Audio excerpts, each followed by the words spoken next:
Bonjour la famille JR. Aujourd'hui, je suis encore accompagné de Nao. la magnifique Nao. La magnifique Nao. Écoutez, il y a un sujet qui fait fureur actuellement sur les réseaux, sur l'Internet, surtout dans la communauté afro. C'est cette plainte selon laquelle les hommes blacks, surtout les hommes à succès blacks, vont toujours chercher une conjointe, une femme, une amoureuse caucasienne. Et on entend toutes sortes de commentaires de la part des femmes noires sur les réseaux sociaux, pas toujours bien. Alors, je vous suggère d'écouter cette vidéo d'abord. If you met a man who made half of what you made, but he had a financial vision of an empire, a business, and he needed you to help invest in his dream, and he gave you a definitive timeline. If you invest in me, I promise you what I'm going to build will equal where you are. Will you financially invest in him? Be honest, my queen. Let me tell you why you're reluctant. A big difference between the snow bunny and the African queen is the snow bunny will find a black man in progress. She will find him on the job. She will find him on the university. And that snow bunny will see a black man with potential and she will invest in him. She will help him level up. And then when the sisters see him 5 years ago, 5 years later, he's a millionaire. And the sisters say, look at that sellout. He went and got a white girl. But guess what? When he was looking for a sister to help him level up, to invest in him, none of them wanted it. You know why? Too many black women want a finished product. Black women have to stop expecting men to be a finished product. It's harder on us. Help him level up and become what you need him to be. Because the big reason why these snow bunnies are running off with black men is they're meeting them when they have nothing, but they believe in their vision. And black women are waiting for him to cross the finish line. And by the time he crosses the finish line, the snow bunny done snatched him already. Alors, Nao, connais-tu le nom de cet homme qu'on vient de voir dans la vidéo? Dr. Umar. Dr. Umar. Et pour ceux qui ne comprennent pas, il vient d'étaler sa vision de la situation. Rapidement, là, je fais un résumé, il dit, le problème avec les femmes blacks, c'est qu'elles semblent vouloir un homme déjà riche. Et il dit, hey, si ton homme viendrait te voir, il dit ça à la co-animatrice, si un homme black viendrait te voir et te dirait, écoute, j'ai une vision d'un empire financier dans lequel on va être riche. Investis en moi, prête-moi un peu de ton capital financier, donne-moi un peu et je te fais la promesse que dans X temps, et il vous définit le temps, je vais tout te remettre et plus encore. Et il lui pose la question, serais-tu prête à investir dans lui, dans son rêve, dans son projet? Et la femme black est silencieuse. Puis il lui dit, je vais te dire pourquoi tu es silencieuse. Parce que vous, les blacks, vous avez de la misère à investir dans vos hommes noirs. Alors que la femme caucasienne, ce qu'il appelle Snow Bunny, nous autres, on va le traduire par femme caucasienne, elle va voir le black. Elle va voir son potentiel. Elle va croire en lui. Et plus, elle va investir en lui de son capital financier. Et il va devenir grand, riche, puissant dans 5 ans. Et la femme black, elle va attendre le bonhomme à la ligne d'arrivée. Ben, devine quoi? Quand il arrive à la ligne d'arrivée, la femme caucasienne était déjà depuis bien longtemps établie à son bras. Maintenant, Nao, je te vois brûlante de volonté de parler. Wow! Je vais même pas te poser de questions, je te laisse commenter. Est-ce que c'est vrai, ça?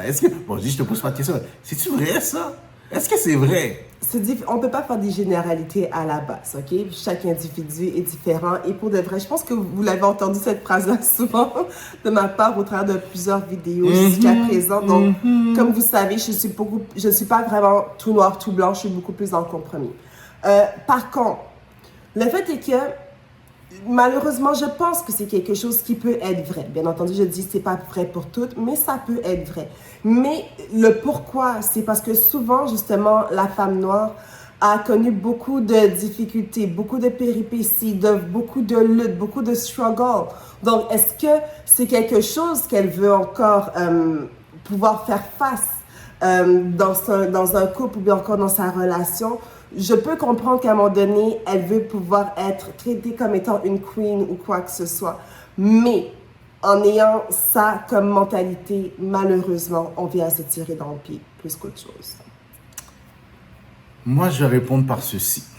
Regardez encore une fois une autre vidéo. Let's go. Bien, c'est quoi ton style de mec? Mon style de mec, moi j'aime bien les riches. Tu aimes bien les riches? Ouais, ceux qui sont en place déjà, c'est ça qui est bien.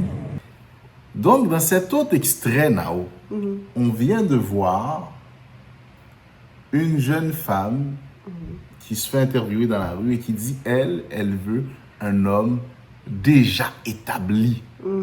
J'ai vu un homme riche déjà établi. OK? Malheureusement, moi, je trouve que s'ils le disent et que ça doit être vraiment en même temps, toutes les femmes veulent être traitées comme des queens. Ben oui. Puis je pense que toutes les femmes méritent d'être traitées comme des queens. Maintenant, moi, ma position, elle va au-delà de la couleur, de la peau. Parce qu'un homme va s'attacher à une femme qui est prête à investir en lui, quelle que soit sa couleur de peau. Une femme qui est prête à faire équipe avec moi dans mes projets, je vais m'y attacher.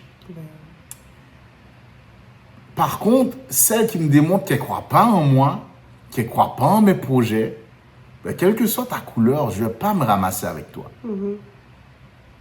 Et si ce défaut se trouve chez les femmes blacks, à tout le temps vouloir des hommes qui sont déjà au sommet, puis toi, tu fais juste arriver et tu n'as jamais contribué à ce succès-là, ben, on va se retrouver dans un certain... Moi, je vois déjà un autre problème à l'horizon. Imagine, l'homme est déjà multimillionnaire. Toi, tu arrives, tu amènes juste ton joli minois. Et il va dire, mais qu'est-ce que tu m'apportes? What do you bring to the table? What do you bring to the table? T'as pas struggle avec moi. T'as pas souffert avec moi. Alors, qu'est-ce que tu as de si spécial? Que tu sois black ou que tu sois caucasienne, pour que ce soit toi qui sois priorisé par un homme à succès qui fait plusieurs millions de dollars. En effet. Mais sinon, si tu permets quand même, je pense que dans la vie, c'est important de pouvoir faire différentes expériences. Et je pense que dans la vie aussi, l'important, c'est de pouvoir évoluer. Donc, pour moi, c'est important qu'une femme puisse se sentir valorisée, puisse connaître sa valeur, puisse avoir certains standards pour sa vie. Mais à un moment donné, si tu vois que tu ne finis pas par trouver ce que tu recherches réellement, peut-être réviser un peu et changer ta stratégie. Donc, je pense qu'il est important que dans la vie, chacun on évolue, chacun notre réflexion, nos aspirations puissent évoluer. Donc, je pense que c'est important aussi de savoir, de connaître sa valeur en tant que femme. Donc, par rapport à ça, je pense que oui, à un moment donné, tu peux dire, OK, je veux avoir tel homme qui a telle chose et tout. Mais à un moment donné, si tu vois que tu ne réussis pas à trouver chaussure à ton pied, peut-être commencer à réviser au niveau de tes standards ou bien encore de ta stratégie pour voir, si je ne réussis pas à trouver, mais est-ce qu'il ne faudrait pas plutôt justement que je puisse prendre quelqu'un avec qui je vais construire ou bien en qui je vais pouvoir investir et qui pourra aller beaucoup plus loin par la suite. Donc, oui, vas-y. Moi, j'ai deux choses à dire. La femme qui attend l'homme black millionnaire, premièrement, juste le mot millionnaire vient de réduire le bassin de candidats incroyablement. Oui. Tu vas finir vieille fille, ma belle. Rajoute le 6 pieds en plus. Ah oui, parce qu'il faut tous qui soient grands. Il faut tous qui soient 6 pieds et plus. Tu vas finir vieille fille. Tu n'auras pas vécu une vie amoureuse et tu vas passer ta vie à attendre ton prince charmant. Deuxièmement, qu'est-ce que j'aimerais dire? C'est ceci. Dans une relation,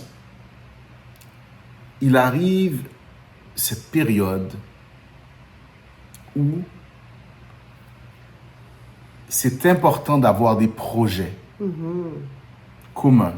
Parce qu'au travers de ces projets-là, je redécouvre ma femme me redécouvre, l'homme redécouvre sa femme le redécouvre. Tout à fait. Puis je vais oser dire ça. Je vais oser dire cette phrase que j'ai entendu dire d'un sage un jour.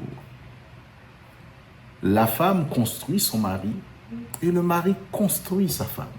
C'est-à-dire que attends-toi pas à avoir une personne qui répond à tous tes critères, mais espère avoir quelqu'un qui sera ouvert au fait que tu fasses de l'investissement en cette personne-là, et espère aussi que cette personne-là sera prête à investir en toi, que ce soit financièrement, émotionnellement, spirituellement, intellectuellement, dans tous les niveaux.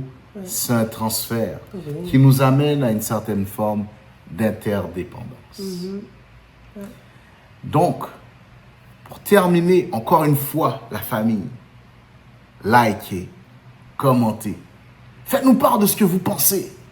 Et nous, on vous dit, recevez la force, la puissance de JR. On se retrouve pour la prochaine épisode. Salut la famille JR.